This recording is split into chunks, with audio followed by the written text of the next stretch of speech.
Oke, di video kali ini gua akan merangkum seluruh alur cerita dari film The Last House on the Left. Film ini dirilis pada tahun 2009. Film ini mengisahkan tentang sebuah keluarga yang pergi ke rumah kedua mereka yang berada jauh dari kota, tepatnya di tengah hutan. Jika kalian penasaran dengan kisahnya, tonton terus video ini sampai selesai. Oh iya, sebelum lanjut, jangan lupa klik like and subscribe, juga nyalakan loncengnya agar tidak ketinggalan video-video gua selanjutnya. Oke, langsung saja ke alur ceritanya. Film diawali dengan dua petugas polisi yang sedang membawa seorang kriminal bernama Kruk. Ini orangnya. Dan di saat menunggu kereta api lewat, tiba-tiba...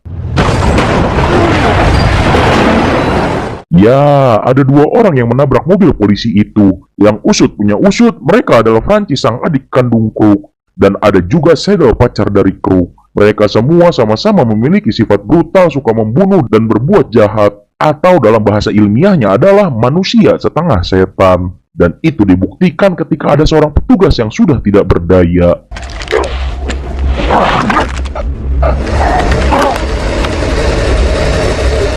Kemudian, scene berpindah ke sebuah keluarga yang sedang melakukan perjalanan berlibur ke rumah kedua mereka. Ya, keluarga tersebut bernama Mary dan kedua orang tuanya yang bernama Emma dan John. Singkat cerita, sampailah mereka berdua di rumah kedua mereka yang jauh dari pemukiman, yang berada di samping danau dan di tengah-tengah hutan.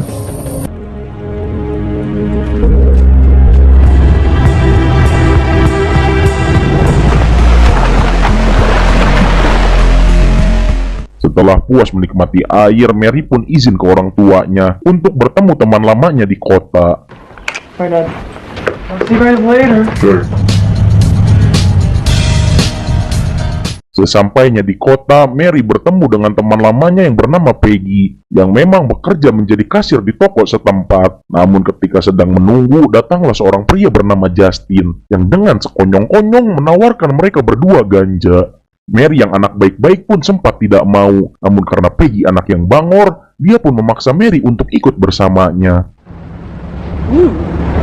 Here we are, very fancy, Justin. 5 minutes. Mereka menikmati isapan rokok ganja tersebut. Singkat cerita, ketika Peggy dan Mary mau pulang, mereka dikagetkan kedatangan keluarga Justin yang tiba-tiba datang. Ya, mereka adalah penjahat yang ada di scene awal tadi. Kedatangan keluarga tersebut tak Justin duga. Terlihat dari raut wajahnya yang menyesal karena mengajak dua cewek tersebut ke motelnya. Karena tampang mereka sudah tersebar di berita juga di koran, mereka pun menahan Maggie dan Mary keluar dan menjadikannya tawanan. Karena mereka takut akan ketahuan keberadaan mereka. Berhubung mereka adalah buronan yang dicari-cari, mereka pun pergi meninggalkan kota menggunakan mobil milik Mary dan membawa Mary dan Maggie juga. Dan saat ada kesempatan, Mary pun memberontak dengan menempelkan lighter mobil yang biasa dipakai untuk menyalakan udut ke mastaka Prancis. Dan itu membuat keadaan di dalam mobil menjadi ribut, yang berujung dengan menabraknya mobil mereka ke batang pohon, yang membuat hidung Prancis menjadi patah.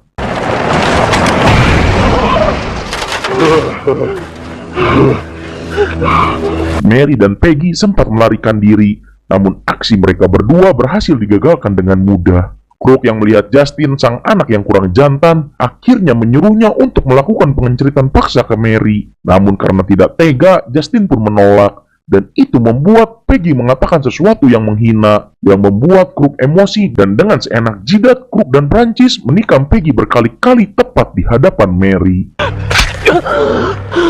Karena Justin yang memang tidak ngacengan, akhirnya Kruk pun yang akan memperkosa Mary tepat di hadapan mereka semua. Namun yang sangat mencengangkan adalah Shadow pacar dari Kruk malah membantu aksi tersebut. Selesai dinikmati, Mary pun memukul Kruk dan memanfaatkan ability-nya yaitu berenang, dengan harapan bisa lolos dari sekelompok Saiton ini. Namun sayangnya Mary berhasil ditembak dan mengapung di tengah danau. You got her.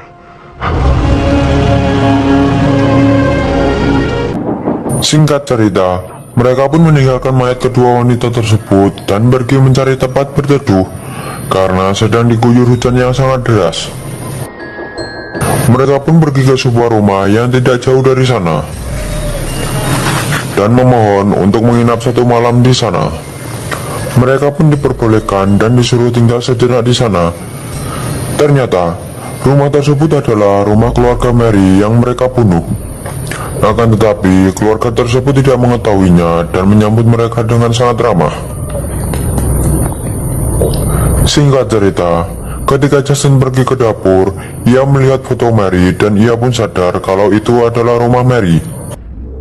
Karena Justin tidak berani mengungkapkan kalau anaknya mereka sudah mati, ia pun menaruh kalung milik Mary di dapur dan berharap keluarga tersebut mengetahui kalau pembunuh anaknya berada di rumah tersebut. Keluarga tersebut tidur di rumah di seberang jalan karena keluarga Mary punya 2 rumah di tempat tersebut. Singkat cerita, ketika selesai mengurus rumah yang ditempati keluarga Crook, Emma dan John pulang ke rumah yang satunya. Dan saat mereka mengobrol, mereka mendengar pintu yang sedang diketuk dari luar. Dan ketika dicek, itu adalah Mary yang berhasil selamat dari tembakan Crook. Mary! She's been shot.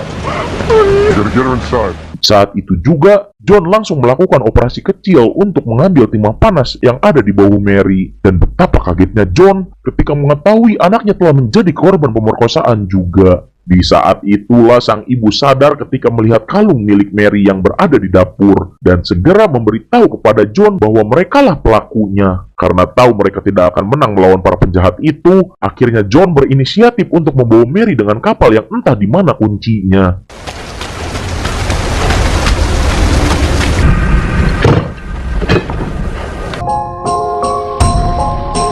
Mereka pun akhirnya mencari kunci tersebut. Dan ketika Emma mencari, ia melihat Frances yang ingin meminta minuman. Ia pun diberi minuman dan pergi.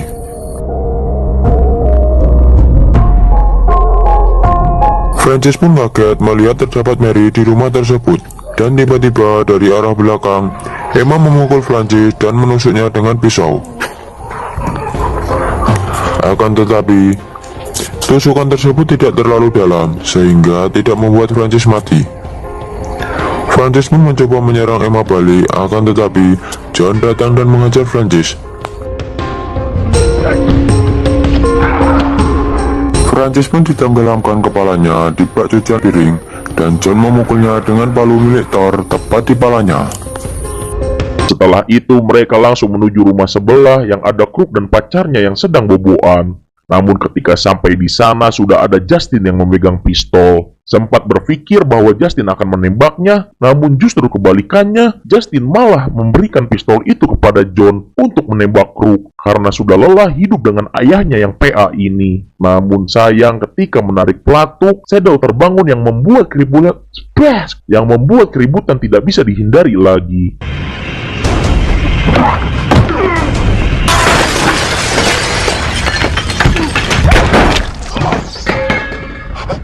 Karena kejadian itu, Crook masih bisa meloloskan diri dan dia berlari ke rumah John. Namun sayang di sana dia hanya melihat sang adik kandungnya yang sudah terbujur kaku dengan martil yang menempel di kepalanya. John pun tiba di sana dan terjadilah perkelahian John dengan penjahat tersebut. Di sana John kewalahan dan kemungkinan menang hanyalah 10%.